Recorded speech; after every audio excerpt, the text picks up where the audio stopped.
आप देख रहे हैं न्यूज इंडिया टीवी, आपकी आवाज आपके साथ।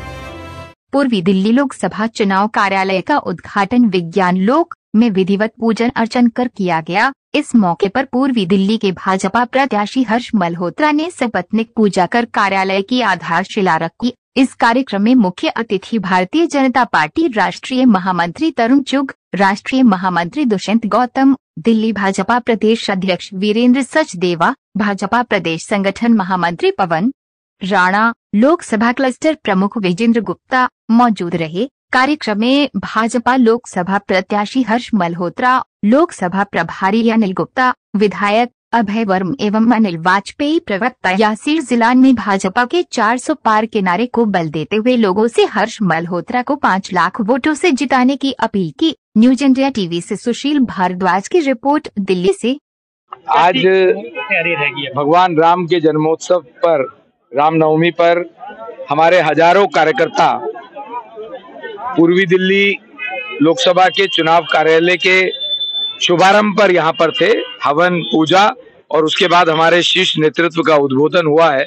सभी कार्यकर्ता बहुत प्रसन्न हैं कि आज बहुत पवित्र दिन हमारे चुनाव अभियान का शुभारंभ हुआ है। सर, आम आदमी पार्टी के जो कार्यकर्ता बीजेपी में शामिल हैं, स्वागत भी किया गया, उनके लिए क्या कहेंगे? क्या वजह रही कि उन्हें पार्टी छोड़ के बीजेपी में आना? आम आदमी पार्टी भ्रष्टाचार का पर्याय बन गई है। वहां पर जो उस समय कार्यकर्ता उनके साथ जुड़ा था, वो इस मुगालते में जुड़ा था, केजरीवाल साहब के उन झूठे भाषणों के कारण जुड़ा था कि वो राजनीति बदलने आए।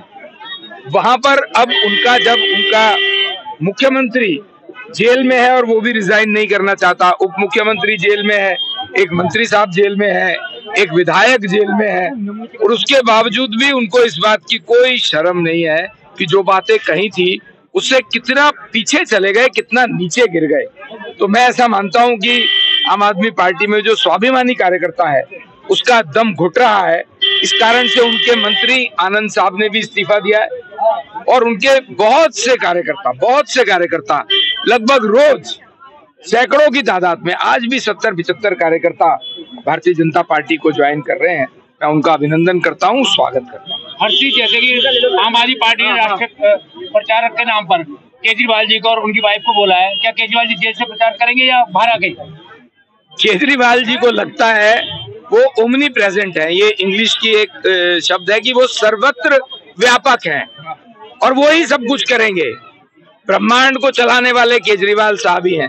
जेल के अंदर से प्रचार करेंगे, शायद टेलीफोन भी अलाउड नहीं है, तो कैसे करेंगे? या चिट्ठी लिख के करेंगे। शायद उन्होंने जो आतिशी जी को चिट्ठी लिखी कि लोगों को पानी पिला दो, तो वो कार्यकर्ताओं को पानी पिला पिला के मार रहे हैं और उनके पास कोई नेता नहीं है। इन्होंने भी सिद्ध किया कि ये परिवारवाद की पार्टी है। अपनी पत्नी को ही मुख्यमंत्री बनाना चाहते हैं। अब उनकी पत्नी स्टार प्रचारक हो गई है। क्या आम आदमी पार्टी के पास कोई नेता नहीं है? 62 विधायक हैं, एक चला गया, 61 रह गए, 3 अंदर है, 58 रह गए। तो 58 विधायकों में से किसी एक आधे को मुख्यमंत्री बना दें। प्रदेश के संयोजक हैं, उनको बना दें। तो ये तो केजरीवाल साहब की हठधर्मिता है, सत्ता के प्रति उनका लालच है, क्योंकि इसमें उन्होंने भरपूर भ्रष्टाचार किया है और अकंठ भ्रष्टाचार में ये डूबे हुए हैं। केजरीवाल साहब को भगवान सद्बुद्धि दे, मैं यही प्रार्थना करता हूँ। सभी बातों की रिपीट करने से कोई फायदा नहीं है। जो हमारे प्रत्याशी ने बोला है वो बिल्कुल सही बोला है। वहाँ पे दम घुट रहा था। और हमारे अरविंद केजरीवाल जी, मैं ये कहता हूँ उनके लिए कि 100 झूठे मरे होंगे जब ये एक झूठा पैदा हुआ है। ये हर बात में झूठ बोलते हैं। जो बात संविधान की बात करते हैं, आपने जब एमएलए बने उसके बाद आपने मुख्यमंत्री की शपथ ली, जो आपने शपथ ली आप उस पर कामयाब पूरे नहीं उतर रहे हैं। जब आपके ऊपर इल्जाम लग चुका है, आप शराब घोटाले में सम्मिलित हैं, तो आपको रिजाइन दे देना चाहिए। लेकिन वो रिजाइन नहीं देना चाहते। वो इसलिए चाहते हैं कि मुझे जो फैसिलिटीज है, जो घर उन्होंने लिया, वो आराम मुझे वहां पे मिलना चाहिए। तो प्रधानमंत्री मोदी जी को आशीर्वाद देने के लिए आतुर है और हर तरफ एक ही कैंडिडेट है, नरेंद्र मोदी जी। जनता का असीम प्रेम, 10 वर्ष जिस तरह उन्होंने एक सन्यासी की भांति एक तपस्वी की भांति अपने 10 साल के एक एक पल को देश को आगे बढ़ाने के लिए, गरीबों के जीवन में परिवर्तन लाने के लिए लगाया है।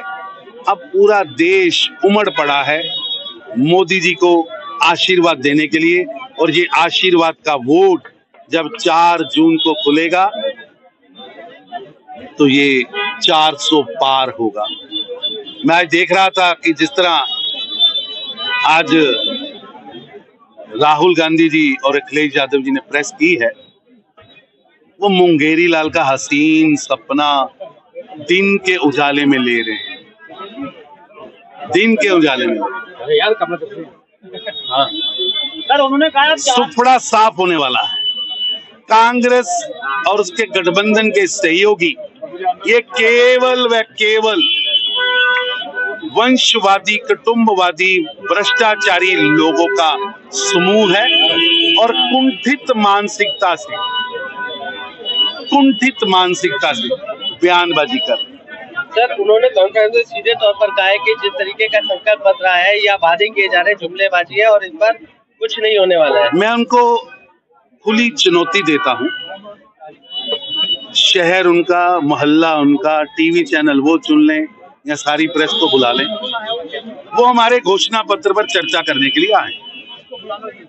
मैं खुली बहस की चुनौती देता हूं। हमारे पास 10 वर्षों में 11 करोड़ गरीबों के घर पर रसोई गैस पहुंचाने का हमने काम करके दिखाया है। देश के अंदर 55 करोड़ 50 करोड़ से ज्यादा लोगों का बैंक अकाउंट खुलाया है। देश के अंदर 14 करोड़ घरों पर पीने का पानी पहुंचाया गया है, शौचालय पहुंचाया गया है, रसोई गैस पहुंचाई गई है। देश के अंदर करोड़ों लोगों को मुद्रा योजना के माध्यम से आगे बढ़ाया गया और हमने इस घोषणा पत्र में अपनी पुरानी सभी कामयाब स्कीमों को आगे बढ़ाया है। देश के अंदर 4 करोड़ घर बने, और अगर राहुल गांधी जी आपको लिस्ट चाहिए तो हमसे ले जाइएगा। आपके 6 दशकों में जितने घर आपने बनाए होंगे गरीबों के लिए, उससे 50 गुना घर हमने बनाए हैं और 3 करोड़ नए गरीबों को घर देने का गारंटी मोदी जी की गारंटी है। देश के अंदर 70 साल से ऊपर का हर करोड़ अब 5 लाख के मेडिकल इंश्योरेंस में है। देश के अंदर नौजवान आगे बढ़े, देश की महिलाएं आगे बढ़े। क्यों नहीं आपने महिलाओं को आरक्षण दिया? आप तो शक्ति का अपमान कर रहे थे। और हम देश की शक्ति यानी देश की बेटियां, उनको आर्मी में ऑफिसर बने, बेटी बचे, बेटी पढ़े, बेटी आगे बढ़े, चाहे वो सेना हो, चाहे सुरक्षा हो, चाहे इंजीनियरिंग हो, चाहे एडवोकेट हो, हर क्षेत्र में उसको प्रोत्साहित किया है। और पंचायत से लेकर देश की सदन में बैठकर देश के निर्णय ले बेटी, उसकी भी योजना मोदी जी ने करके दिखाई है। इसलिए उंगली करने वाले, उनको असल में आईने में अपना चेहरा दिख रहा है। साहब आप कह रहे हैं 400 के पार जाएंगे, मगर विपक्ष आप पर हमलावर है। अगर आप 400 के पार जाते हैं तो संविधान खतरे में आ जाएगा, दलितों का जीवन खतरे में आ जाएगा। भ्रम पैदा किया जा रहा है, झूठ बोला जा रहा है। देश के संविधान को ना कोई बदल सकता है, और जब तक भाजपा का एक भी कार्यकर्ता है संविधान की तरफ कोई आंख उठा कर नहीं दे सकता। आप देख रहे हैं न्यूज़ इंडिया टीवी, आपकी आवाज आपके साथ।